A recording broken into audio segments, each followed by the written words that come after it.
If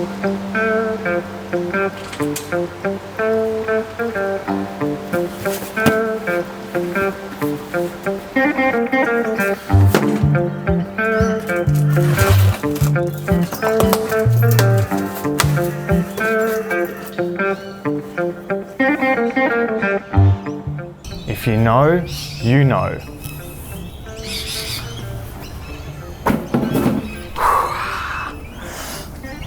Today is going to be a good day. Oh, I take that back. Maybe not.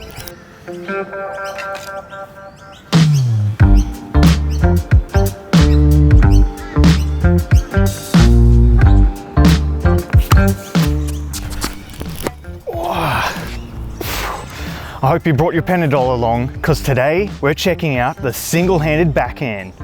Welcome back to yet another episode. It's so good to see you all again, and it looks like we're building a bit of a community on here on YouTube. I'd love to find out how the progressions are going, if you're making any inroads and if you're seeing any improvements. I wish there was a way that you could send me some clips and that way I could see the progressions that's coming along. I really love to see my students improve. That's one of the main reasons I'm in coaching. We're moving on, we're working on the single-handed backhand. I'm your friendly neighborhood coach Jose. Let's get into it. As always, we need to make sure that we've got our grip sorted and our stance sorted before we actually hit anything. The grip that we're going to be using is the Eastern backhand grip. Just like so, you're putting your hands straight on top of the racket where your knuckles are up, and you're keeping a very slight gap in the top, okay?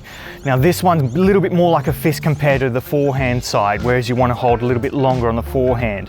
Whereas backhand, almost straight on top like a fist with a slight angle. And for the stance, you want to make sure that you're side on with your front toe pointing a little bit more forwards. Now this is incredibly important for single-handed backhand. It's almost impossible for beginners to hit an open stance backhand. This is a very high advanced shot. Stay on your side. Two of the really main important things for a single-hand backhand, which is why it's so difficult, is you must have exceptional hand and eye coordination and great core stability, because you don't want to be swinging your body all over the place.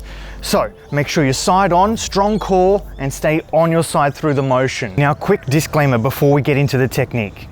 This is a beginner's lesson. This is the very early fundamentals of a single-handed backhand. This is not the advanced stuff. I know there's a few of you out there that's maybe thinking I'm teaching advanced, but this is beginners. The advanced stuff will come later on. So the beginner stuff, and this is what's worked for my students so far with a lot of Panadols, but it's worked. We're gonna keep our racket up high to start with our left hand, or our non-dominant I should say, because we're not all righties, Jose. Our left hand on the throat of the racket, okay? This part right here.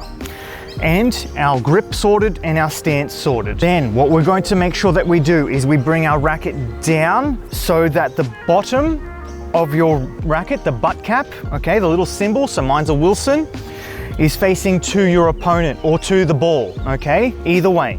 So making sure you're facing it to the other side or to the ball, whichever you want, make up your mind.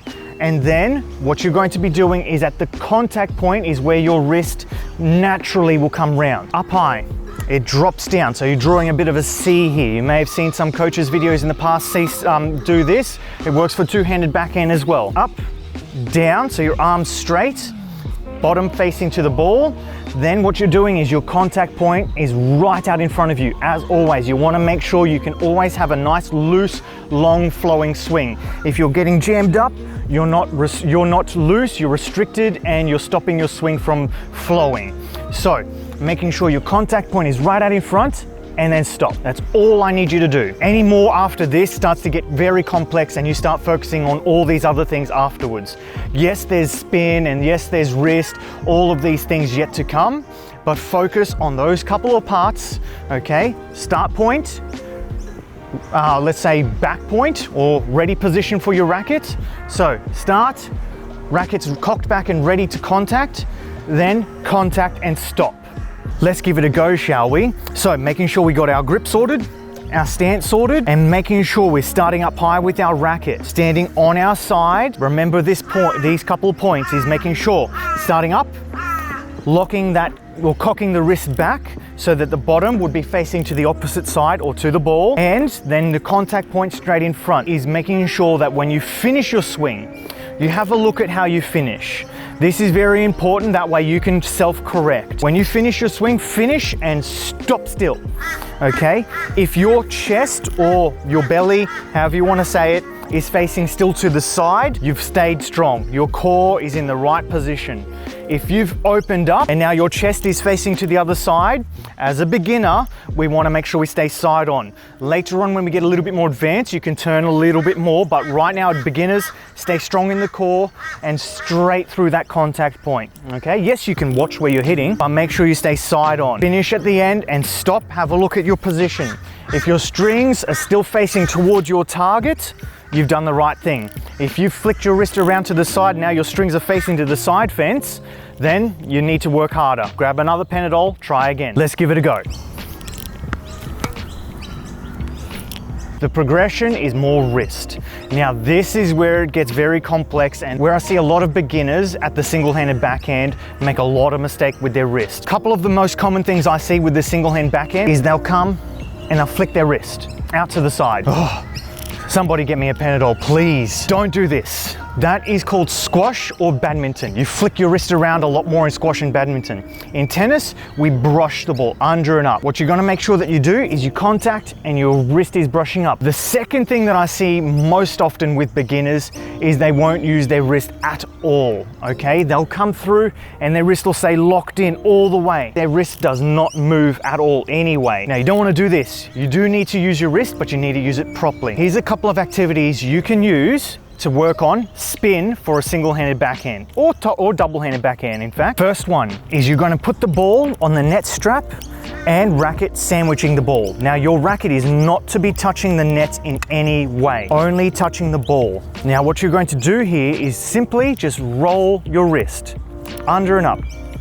Under and up, that's all you're doing. Once you've done this a couple times, you can try and aim for height. Now what you don't want to do is, as you're doing the motion, don't try and cheat by turning your strings up to the sky. That's cheating. We're not doing this in tennis. Remember, like I said, you can't touch your racket at any time to the net. All you're doing here is rolling straight up, okay?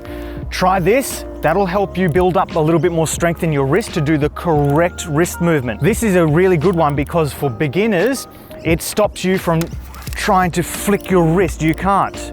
Okay, you can only go upwards. If you try go sideways, like I do see quite a lot, is they'll hit the net. Brushing straight up like this, and you'll see progressions. And the second way is against a fence or wall. Now don't hold me responsible for getting your walls dirty at home. What you're gonna do is very simply ball and racket sandwich together. Again, your racket frame does not touch the wall or fence, whatever you're using, at all. It's only touching the ball, and as simply you're just rolling your wrist. Only your wrist is moving here, okay? Not my whole arm, only my wrist. Just under, up, okay? So starting down, brushing to the other side, one side to the other.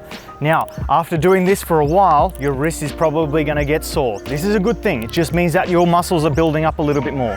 Unless it's a bit of a sharp pain, then go and see a doctor. That's it for today's video. I hope you were able to get something out of this. Remember to practice frequently to see good results. The longer you have in between your practice sessions, the more time it takes to forget. Your mind will remember, but your muscles won't. You need to teach them every day. And if there's something else you would like to put in my notes to practice, please let me know in the comments below. It's good to see that we're building a community out there. I'll catch you in the next episode.